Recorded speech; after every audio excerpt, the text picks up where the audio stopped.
Hi, I'm Lauren Bregetzer, the audio professor, and I'm going to give you my tier list with commentary of some of the plugin companies that I use. And yes, I'm an actual professor, despite what certain idiots in the comments section think. In my 20-year career, these are some of the plugins that I've found most helpful. I'm rating these for their usefulness for the up-and-coming audio engineer, as well as audio student for their overall practicality. These include quality, price, and how much of a pain in the ass the copy protection is. Now I'm going to rate plugins by their distributor because companies like Plugin Alliance and Slate Digital, they offer some plugins that they themselves don't develop, so I'll be lumping all of the plugins in by their distributor. So first I'm going to talk about Wave since they've been around the longest and they're the most common. They have years of plugin backward compatibility. I mean, the first plugin they made in 1992 is still functional today, which is amazing. Their plugins are regularly on sale, which is great, but some of the downside is that the interface can look ridiculous. For starters, look at this. This looks like a loading screen from BioShock. If I want a user interface to take up the whole screen, I'd be using Logic. Some of their bundles can be ridiculous. Like they claim there's 40 plugins in their gold bundle, but really there's like 12 usable plugins. Nobody's ever uttered the phrase, you know what this track really needs? More Enigma. Another downside to Waves is that copyright protection is downright oppressive. Like if you've had to reinstall, if you had a hard drive crash, realize such a huge pain in the ass it is. If you try to move computers, it really becomes a huge headache. And that's the reason why I've completely stopped using Waves plugins. And also they have this upgrade plan that's really a big cash grab. They want you to subscribe to this really expensive service so that your plugins are always up to date. It's unnecessary and expensive. For all of this, I rate them as a B. On the plus side is the price because they're regularly on sale and the literal decades of backward compatibility. But the quality is mixed. Some of the newer ones are amazing, but there's tons of useless plugins that get thrown into these bundles. It's just awful. So there are amazing plugins and bad plugins. Now, the minuses are the absolute oppressiveness of the copy protection, the upgrade paths, as well as the ridiculous interface of these plugins. All right, next up, I'm going to talk about universal audio. Now, if you have a friend that uses universal audio plugins and hardware, it's like having a friend that does CrossFit. It's all they talk about. It's like all they can talk about is UA hardware and UAD plugins, and that's apparently the most interesting thing about them. It's similar to the people that use Reaper or Studio One, they just won't shut up about it. The downside of these plugins is they will only work with their hardware. Now, the quality of the plugins is excellent, but they're very processor intensive.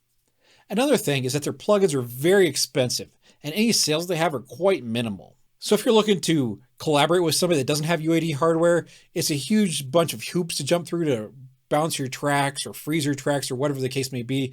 It just becomes a huge pain in the ass. So the quality of universal audio plugins is very good. The expense is very high. The requirement to use the hardware is bad. I'm going to rate these as a B. All right, so one of the best deals out there comes from Slate Digital. They have a whole variety of plugins, especially analog style EQs and compressors. And also, just take a look at him. I mean, he looks like he's about to hit on your girlfriend in front of you, and you're about to let him. And this is what a scratch and sniff sticker of Axe body spray looks like. The audio quality is great, especially for their most recent plugins, and if you subscribe to their Everything bundle, which you should, you get all the newly added plugins. Slate Digital has some of my most necessary plugins like the FG Stress, Gates, Virtual Console Channel, the British NEQ, Fresh Air, Lustrous Plates, Verb Suite Classics, Virtual Bus Compressors, and the beautifully subtle Virtual Tape Machines. And a lot of these were programmed by Fabrice Gabriel, so he should get a shout out on here for sure, because they're amazing. Now the copy protection of these isn't too obtrusive. They work with iLok Cloud and hardware, which is pretty nice. So the positives for this are the price, quality, variety with decent copy protection. The downside is that many of these are folded into the virtual mix rack, which I'd rather not have to mess with if I want just one plugin. However, it does keep your plugins folder from getting too unwieldy, so it's a balancing act, I guess. For all of this with their plugin deal, I'm putting Slate Digital in my S tier. They're definitely my Desert Island plugins. All right, so next up is SoundToys. SoundToys, they special a lot in these specialty plugins. They don't have a whole ton of them, but they have a handful of ones that are really great. Compressors, EQs, but they're better known for their distortion, delays, and pitch effects. They have a very analog sound to them, and they partially emulate analog gear. The price of SoundToys can be good, especially on sale, and the copy protection is tolerable. The downside is that they're not really an all-in-one solution. They're missing diverse reverb options, a variety of compressors or EQs, but they're not trying to be all of that, which is part of the beauty of SoundToys. For all of this, I'm going to rate them with an A because they fill in the gaps that a lot of companies have holes in. And so they're really useful in a lot of situations. All right, so next up, let's talk about McDSP. McDSP offers a variety of plugins, including several EQs and compressors in many different flavors. Their copy protection is hardware or cloud-based through iLok, so it's pretty convenient and not too obtrusive. The quality is pretty good. They have a couple of plugins that I absolutely love. The 4030 retro compressor sounds great when you're parallel compressing drums. I've gotten my best drum sound using that plugin. Their multi-band compressor is probably the best sounding one I've ever used. Now, they did burn me. They burned me with their Chrome Tone guitar cabinet emulator. It was my favorite guitar cabinet emulator at the time, and they just flat out abandoned it without notice. So when Apple switched to Intel processors, McDSP couldn't be bothered to port it over and just let it die, which is unfortunate. So things like this make me not trust the future of any of their plugins, so I don't really invest too much money into them at all. Now the price is okay, but the quality varies. In the blind listening test that I give my class, the EQs never really rate that highly. They offer a subscription deal, but at the same price or less, Slate Digital is a much better option. For all of this, as well as burning me in the past, I'm going to put them in the C tier since they don't differentiate themselves very much from the other competitors. All right, next up is FabFilter, one of my favorite companies. FabFilter doesn't offer as many plugins as the other companies do, but their main plugins are of the highest quality. You'll find only one EQ, compressor, limited, reverb, etc. But each of these plugins is highly versatile with different modes. Now, the positive of these plugins are the highest quality, and their EQ has pretty much become the closest thing to an industry standard that there is. And the copy protection is easy to use and not oppressive in any way. Negatives are that the plugins are a little on the pricey side, but they do offer a generous student discount. That, and they have the second worst name in audio history. First place will always be held by Fruity Loops. FL Studio, you're not fooling anybody, it's Fruity Loops.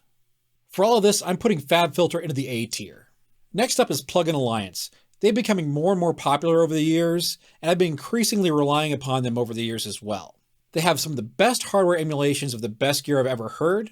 At first look, their plugins can be rather expensive, but 4 times a year, all their plugins go on sale for an excellent price, especially around the holidays in December. Additionally, if you get on their mailing list, you get coupons for plugins on sale for a weekend, so there's always a great deal to be had there. Now this year, I took the plunge and signed up for their Mix and Master subscription bundle, and it was the best money I've spent on plugins in years. The price varies depending on the sales that they have, but it usually hovers around $15 a month, which, for what you get, with actual plugins and not wave-style filler, it's definitely an all-in-one solution for you. The only real weakness they have is a lack of diversity in the range of reverbs, like a lot of these companies do. And they're constantly adding plugins to my bundle as well. In the past 5 months, they've added 3 new and very useful plugins that I use now. And they have the best copy protection of all of these companies. You can just straight up authorize up to 3 computers to use these plugins. For the amazing quality, the good price, the licensed hardware emulations, and the respectful copy protection, I'm putting Plugin Alliance in the S tier. All right, finally let's talk about iZotope. iZotope is a bit of a specialty plugin company. They're mostly known for their audio mastering tools in Ozone, as well as their audio restoration tools in RX. These tools come in different configurations, from the inexpensive Elements range to a few different incarnations of their advanced range. If you look at these Ozone tools as an all-in-one solution, they're great for mastering, but they also have great tools that are useful for mixing as well. With Ozone or RX Advanced, each of the modules can be an individual plugin, so you can use a compressor or the linear phase EQ while mixing as part of any signal chain. They also have tools that are specific for mixing, namely the Nectar and Neutron. I've used these with some success, so you may find them worthwhile. If you're a podcaster, streamer, or do a lot of voice editing, you may find the RX tools to be indispensable for cleaning up spoken voice tracks.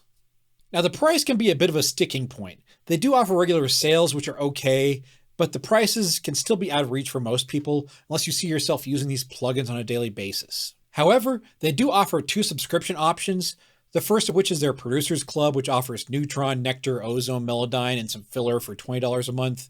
For only $5 more, you can get all of their Pro plugins plus RX for music for audio restoration, and that may be a better deal for you. Overall, the quality of these plugins is pretty good, but not particularly versatile. The copy protection is iLok hardware, which is annoying, and the price seems to be at least $5 per month too high for their subscriptions, so I can't really directly recommend it unless you use it a lot. All in all, you can accomplish most of this with the more inexpensive plugins from Slate or Plugin Alliance, so I'd rate them an A if you need the audio restoration, and a C if you don't. So all in all, they're a solid B for me. So this is my plugin tier list. There are other companies such as PSP, SoftTube, and others that I may add to this list once I've gotten the opportunity to try out their plugins. Thanks for sitting through all of this, and let me know how wrong I am in the comments.